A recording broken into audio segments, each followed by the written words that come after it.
सहनाववतु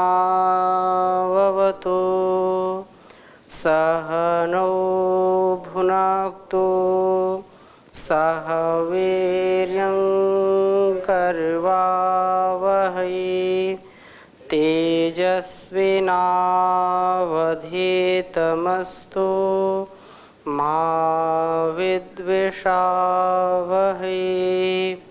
ओम शांति शांति शांति।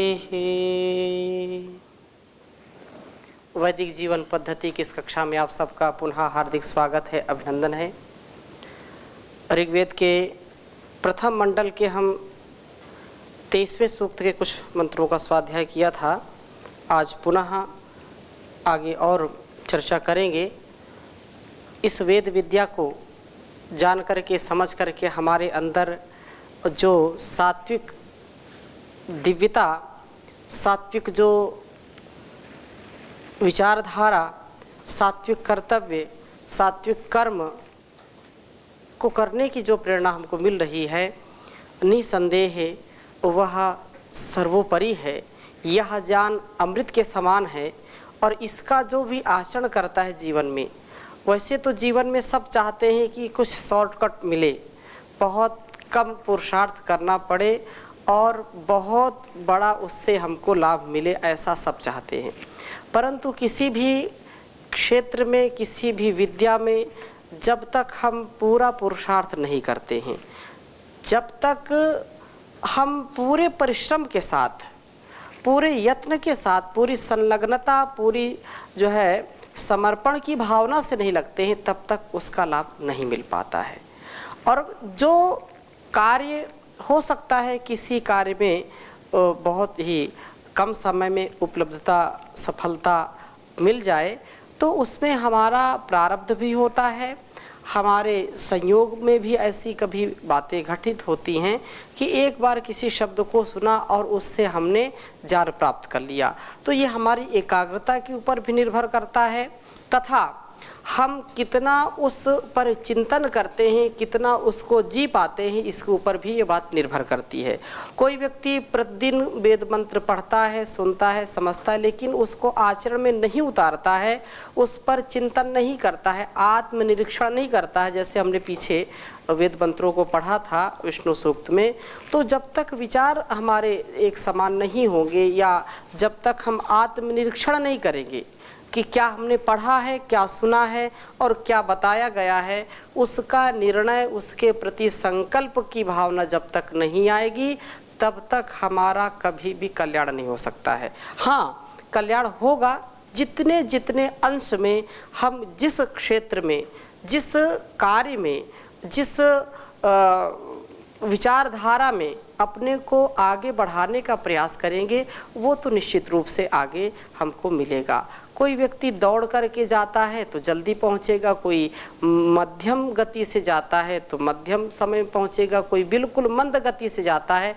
तो पीछे पहुंचेगा। किसी के पास 4 पहिया वाहन है, किसी के पास 2 पहिया है, किसी के पास साइकिल है, कोई पैदल ही जाता है। तो सबके साधन और सबके द्वारा किए गए पुरुषार्थ के ऊपर ये बात निर्भर करती है कि हम कितना, किस क्षेत्र में अनुभव के साथ आगे बढ़ पाते हैं। तो ये वेद मंत्र हमको यही शिक्षा देते हैं कि सतत हम जीवन में आगे बढ़ते रहें, सतत हम कभी भी रुके नहीं। ये जो ज्ञान प्रवाह है, इससे हम उपकार लेते रहें, इसको समझते रहें और कालांतर में ये ऐसा कभी भी मन में विचार नहीं करना चाहिए कि वही रोज वेद मंत्र, वही बातें, ऐसा कभी नहीं विचार करना चाहिए, क्योंकि यह हमारा जो संस्कार है उसको स्वच्छ करने का ये बहुत बड़ा उपक्रम है, ये बहुत बड़ा कार्यक्रम है। ये इससे हमारा एक शब्द भी यदि हम अपने अंदर लेते हैं, ग्रहण करते हैं, तो उससे हमारा परिष्कार हो जाता है। कोई परम पूज्य गुरु जी कई बार बोलते हैं कि कोई भी किया हुआ कार्य कभी भी व्यर्थ नहीं जाता है। और हमने तो यहाँ बहुत कुछ सीखा, सीखते ही हैं, आगे भी सीखते रहेंगे, क्योंकि जीवन भर मनुष्य सीखता ही रहता है। कभी भी किसी भी क्षेत्र में किया हुआ कार्य कभी निष्फल नहीं जाता है, कभी व्यर्थ नहीं जाता है, उसमें सार्थकता जरूर होती है। कभी ना कभी जो सुना है, जो पढ़ा है, जाना है, वो हमारे काम आता है। वो शब्द हमारे काम आते हैं, हमको संबल देते हैं, हमको प्रकाश देते हैं। तो हम नए नए मंत्रों को प्रत्येक दिन पढ़ते हैं और नए नए ज्ञान विज्ञान को अपने अंदर समाहित करते हैं, उससे हम परिचित होते हैं। तो आज पुनः हम कुछ विशेष मंत्रों का स्वाध्याय करेंगे जो बहुत ही सुंदर मंत्र हैं। आज के इस 23वें सूक्त में हम 20वां मंत्र पढ़ेंगे और इसमें जल की जो चिकित्सा है, क्योंकि जल हमारे लिए, जल ही जीवन है, ऐसा कहते हैं। जल है तो जीवन है और जल है तो कल है। यदि जल नहीं है तो कल नहीं है। जल ही जीवन है। जल का बहुत ही हमारे जीवन में महत्व है। सारा संसार जल से ही सर्वप्रथम उत्पन्न हुआ है और छोटे से कहते हैं अभी अमीबा से लेकर के ये सारे संसार धीरे धीरे विकसित हुआ है। तो जलीय जंतुओं को पहले बनाया परमात्मा ने और जल से ही हमारी उत्पत्ति होती है। रज और वीर से उत्पत्ति होती है ना।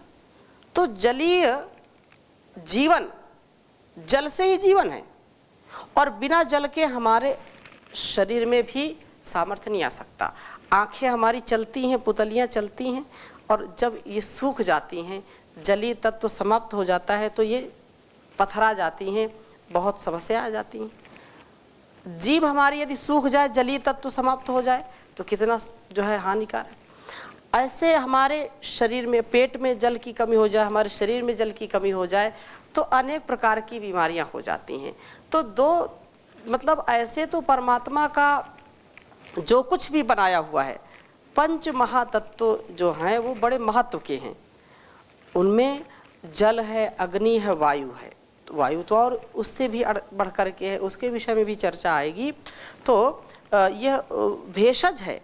जैसे उसको अवातवाही भेषजम कहा है ना, अवातवाही भेषजम विवातवाही यद्रपा। तो ये जो भेषज है, वायु जैसे भेषज, प्राणवायु, वैसे जल की बड़ी महत्ता है। अथर्ववेद में भी और इसमें भी कुछ संकेत है।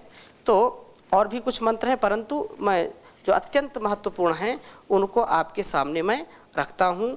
ये संपूर्ण जो है एक प्रकार से यह पूरा मंत्रों की जो श्रृंखला है, ये जल का ही विशेष गुणगान कर रहे हैं। अमूर्या उपसूर्ये याभिर्वा सूर्यः सह तानो हिन्वन्तध्वरम्।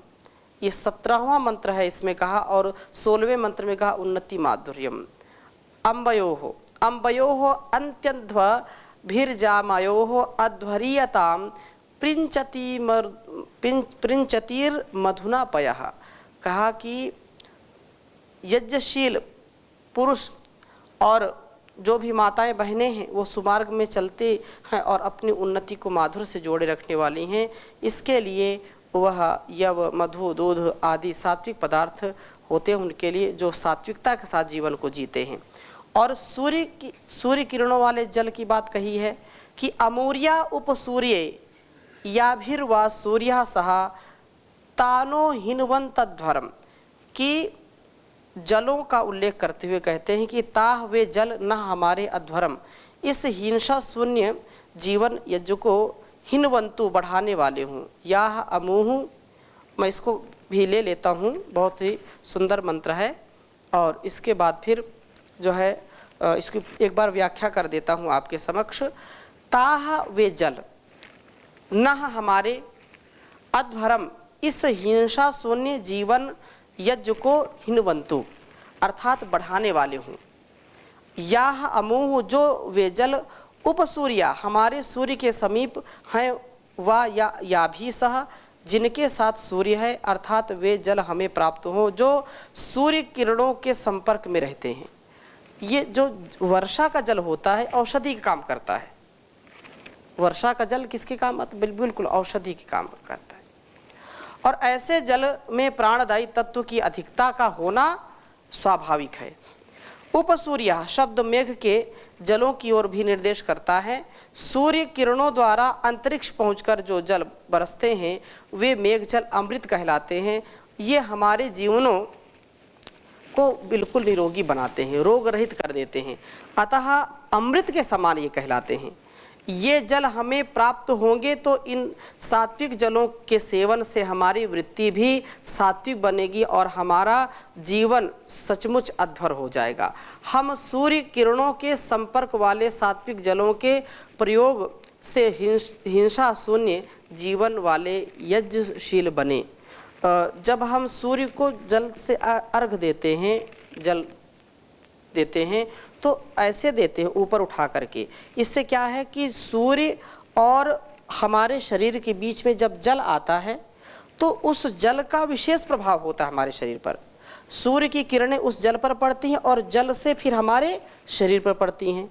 तो ये बहुत ही महत्वपूर्ण, ये बहुत बड़ा विज्ञान है। इसमें शारीरिक जो रोग हैं उनको भी नष्ट करने का सामर्थ्य होता है। और जो सूर्य उदय हो करके और उस समय कभी वर्षा होती है तो उसको भी बड़ा अच्छा मानते हैं कि सूर्य भी चमक रहा है और वर्षा भी हो रही है। ऐसा भी कभी कभी होता है तो उसको भी बड़ा शुभ मानते हैं। जो वर्षा का जल होता है, यहाँ हम कितना भी खेत में हम अन्न उत्पन्न करते हैं, उसके लिए बहुत खाद डालते हैं कि उसकी उर्वरा शक्ति बढ़ जाए, लेकिन यदि वर्षा समय से होती रहे तो वर्षा ही खाद पानी काम करता है। उससे ही, वर्षा से ही जो पृथ्वी का जल है उससे कहीं अधिक उर्वरा शक्ति को कौन बढ़ाने वाला जल है? वर्षा का जल है। आप किसानों को देखिए कभी कि जब गेहूं का सीजन होता है तो उस समय गेहूं में पानी कम देते हैं और उस समय गेहूं जब हो रहा हो और वर्षा हो जाए तो बहुत अच्छा है उसके लिए। धान भी जब लगाते हैं, अलग अलग जो भी फसलें हैं उनके लिए जो वर्षा का जल है और हम सब प्राणियों के लिए जो वर्षा का जल है वो अमृत के समान है। भूमि का जल तो है ही है, लेकिन उससे कई गुना गुणवान जो गुण में है वो वर्षा का जल होता है। और जलों में अमृतत्व, मैं 19वां मंत्र आपके समक्ष लिखता हूँ, फिर 20वें में भी इसका बखान किया गया है।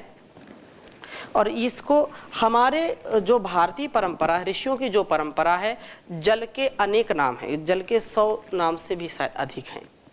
और अंग्रेजी में केवल एक ही नाम है, वाटर। अब जल को कितने नामों से जानते हैं? जलम, नीरम, पानीयम, तोयम, हाँ, और अम्भा, अमृत, अनेक नामों से इसको जानते हैं। चलिए मैं इसको लिखता हूँ।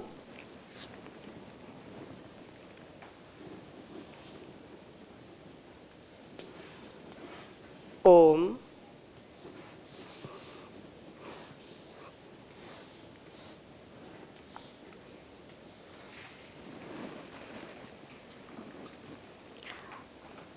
अप्स्व अंतरमृतम अप्सु।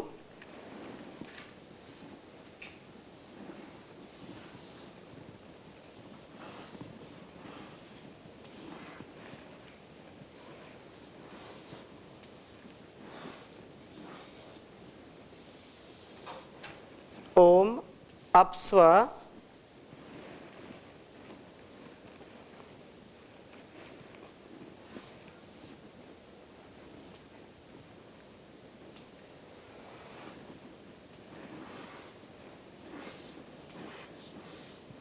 अप्स्वांतर मृतमप्सु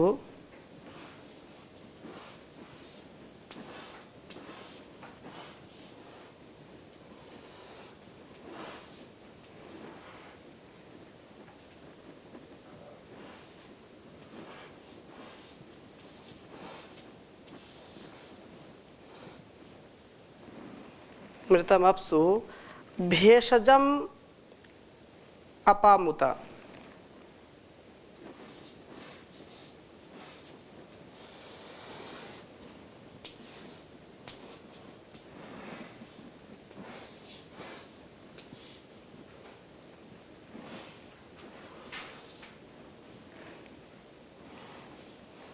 भेषजम अपामुत।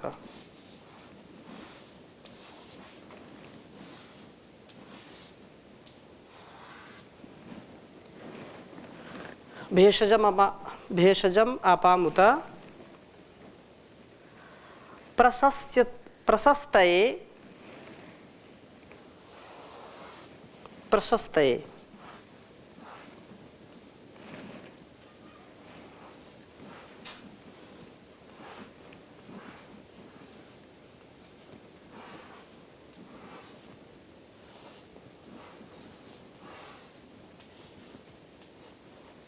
प्रशस्तये देवा भवतवाजिनः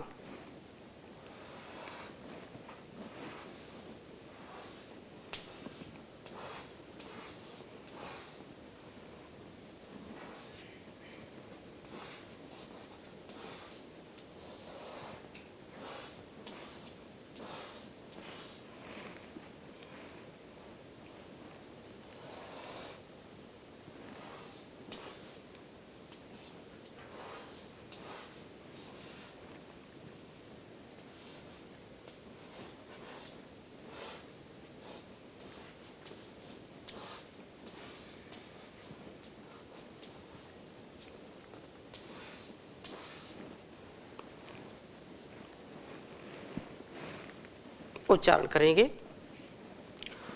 ओम अपस्वंतरम अमृतम अपसु भेषजम अपामुत प्रशस्तये देवा भवता वाजिनः। ओम अपस्वंतरमृतमप्सु भेषजम अपामुत प्रशस्तये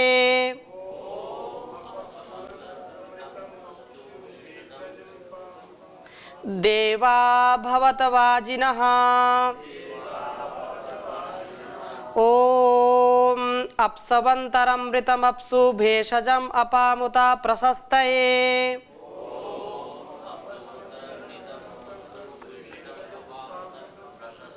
देवा भवतवाजिनः। बहुत सुंदर मंत्र है। कहा कि अपस्वंतर अमृतम अपसु भेषजम अपामुत। जो अपसु अंतः जलों में अमृतत्व है। अपसु अंतरम अमृतम अपसु, जो जल हैं वो जीवन देने वाले हैं। जल को अमृत कहते हैं और जल क्या है? जीवन है, इसलिए अमृत कहते हैं इसको। जलों में अमृतत्व है। अपसु जलों में भेषजम औषध है, चिकित्सा विज्ञान है। जैसे लोग बोलते हैं कि वेदों में क्या है, ये विज्ञान है। जल ही जीवन है। यदि वनस्पतियों में जल ना हो, जलीय तत्व ना हो, तो वो हो नहीं सकते। फल फूल और जो भी फसलें हमारी होती हैं जल से ही होती हैं। रसदार होते हैं और हमारे शरीर में भी जलांश अधिक होता है।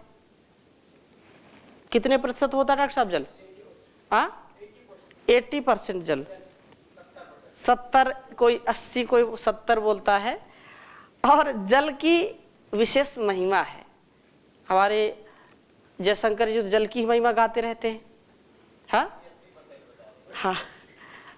तो जल जीवन का दाता है और जल के बिना जीवन हो नहीं सकता है। कोई भी हो, जो भी हम देखते हैं, चाहे अंडज हो, पिंडज हो, जरायुज हो, स्वेदज हो, जो भी जीव जन्म लेता है, आप कल्पना कर लीजिए कहीं बीज पड़ा है, बीज सूखा है तो अंकुरित होता है क्या? आप मकानों पर देखिए जहां पर कोई बीज नहीं डालता है, ठीक है ना।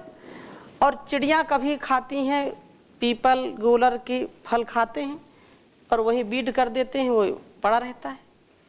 जब तक मई जून चलता है उनमें अंकुरण नहीं आता है। क्या आता है? नहीं आता।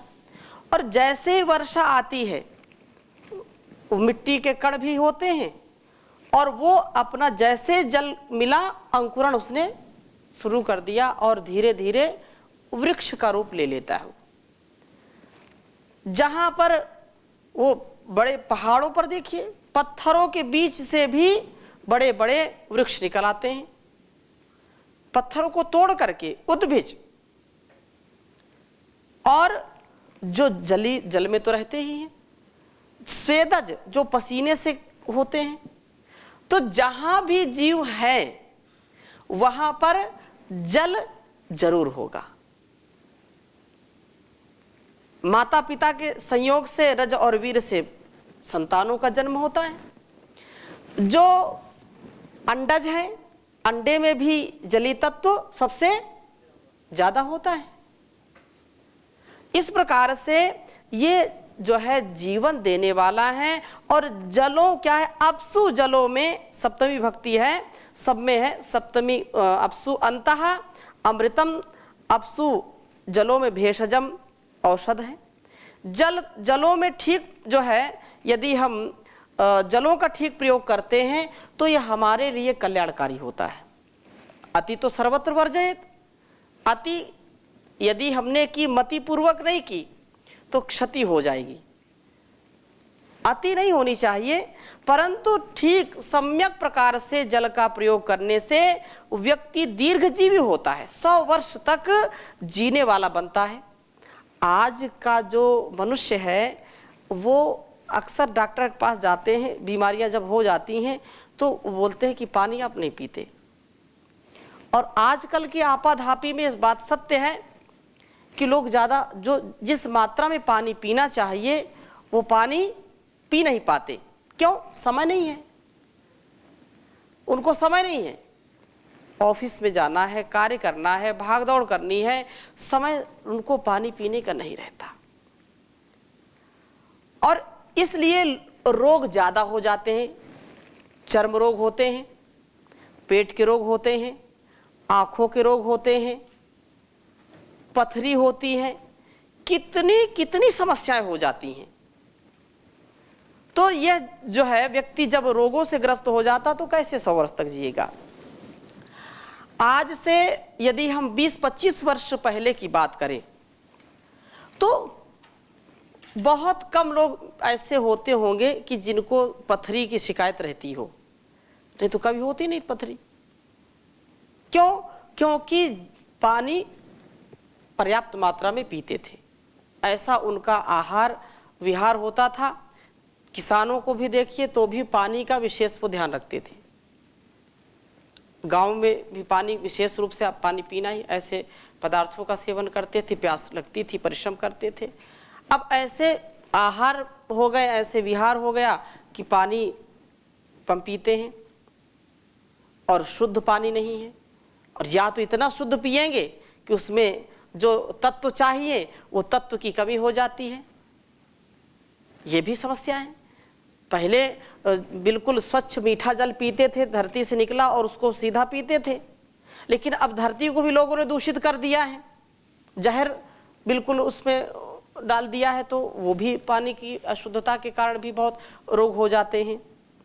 तो ये वारी जो है ना, इसको जल का, जैसे मैंने कहा नाम कितने, वारी भी इसका नाम है ना, वारी नाम है ना। तो रोगों के निवारण को जो है, ये रोगों का निवारण करता है, जलों से रोगों का निवारण होता है। इनका तो नाम ही वारी है। रोगान निवारयति, ये जो है रोगों को दूर करती, इसलिए इसका नाम वारी। रोगान निवारयति, निवारयति वारी जो जल है। और वेद में इसका नाम भेषज भी है, औषध है। जैसे ये यहां पर कहा भेषजम, भेषजम अपामुत, जो अपाम उत, अपाम उत ये कहा कि यह भेषज है, औषधि है। उत और अपाम इन जलों के जो है प्रशस्तये प्रशस्ति भी प्रशंसनीय गुण धर्मों से देवाह देव वाजिनः शक्तिशाली भवत होते हैं। जो प्रशंसनीय गुण धर्मों से देवाह जो देव है वो शक्तिशाली होते हैं। देव इन जलों का ठीक रूप से प्रयोग करते रहते हैं और उनके लिए मेघ जल ही मध्य होता है, अर्थात संस्कृत में इसे अमर वारुणी नाम ही दे दिया गया। ये देव जलों का ठीक प्रयोग करते रहते हुए शक्ति संपादन करते हैं, शक्ति का आह्वान करते हैं और शक्ति युक्त हो जाते हैं। शक्ति इनके जीवन का जो है भंडार हो जाती है, इनके जीवन में खूब शक्ति होती है। और आसुरी वृत्ति वाले लोग जल के प्रयोग से दूर होकर के उनके लाभों से वंचित हो जाते हैं। जो रुक्ष हैं पदार्थ उनको ज़्यादा पसंद करते हैं, जो आसुरी प्रवृत्ति वाले सूखे पदार्थ। लेकिन जो पदार्थ आप देखिए, जो सात्विक आहार होगा उसमें जलीय पदार्थ ज़्यादा हो, जलीय तत्व ज़्यादा होगा। कोई भी आप पदार्थ देख लीजिए, जो राजसिक पदार्थ होंगे खाने में भी, राजसिक पदार्थ तामसिक पदार्थ वो जलीय तत्व से जो है बहुत कम युक्त होंगे। वो रुक्ष होते हैं, वो रुक्ष होते हैं, सूखे होते हैं और उनको खाने से व्यक्ति का जो है डाइजेशन भी खराब हो जाता है। लेकिन जो जैसे पायस है, आप खीर खाते हैं, आप चावल खाते हैं, ओदनम, भात जिसको भक्तम बोलते हैं, दाल है, सूपम, तो ये सब क्या है, ये हमारी संस्कृति में हमारे आहार में ऐसे आहारों को जो है नियुक्त किया गया, आहारों को जो है शामिल किया गया है जिसमें जलीय पदार्थ ज़्यादा होते हैं। जलीय पदार्थ जो हमारे शरीर में औषध का काम करते हैं। और जब हम रुक्ष पदार्थ खाते हैं, सूखे ज़्यादा खाते हैं, तीखे खाते हैं, जले भुने खाते हैं, तले खाते हैं, जिनमें स्वाभाविक रूप से जो जल परमात्मा ने उनमें दिया है साग सब्जी में, और उसको भी यदि हम जला करके बनाते हैं, तल करके विशेष बनाते हैं, तो वो फिर हमारे लिए कल्याणकारी नहीं होते, क्योंकि वो जलीय तत्व तो नष्ट हो गया उसका। ये बात जान करके भी यदि हम मानते नहीं हैं, अब ये बात अलग है कि सब आज की ऐसी खान पान की स्थिति हो गई है कि लोग उसी को पसंद करते हैं, और ना अगर मिले तो बोलते ये भी कोई खाना है, ये भी कोई भोजन है, खाने की चीज़ है। तो ये रसना के स्वाद के चक्कर में लोगों ने स्वास्थ्य बिगाड़ लिया और इस जलीय तत्व को न समझ करके अपने जीवन को रोगी बना लिया। तो ये कहा है कि आसुरी वृत्ति वाले लोग जल के प्रयोग से बचते हैं और जल से के जो लाभ हैं उससे वंचित हो जाते हैं। जल अमृत है, भेषज हैं, ये हमें शक्तिशाली बनाते हैं। तो बहुत ही सुंदर ये मंत्र है। और जो है आगे भी ऐसे मंत्रों का हम और यहाँ पर स्वाध्याय करेंगे। अभी समय हो गया, यहीं पर विराम करते हैं, शेष चर्चा अगली कक्षा में करेंगे। ओम शांति शांति शांति।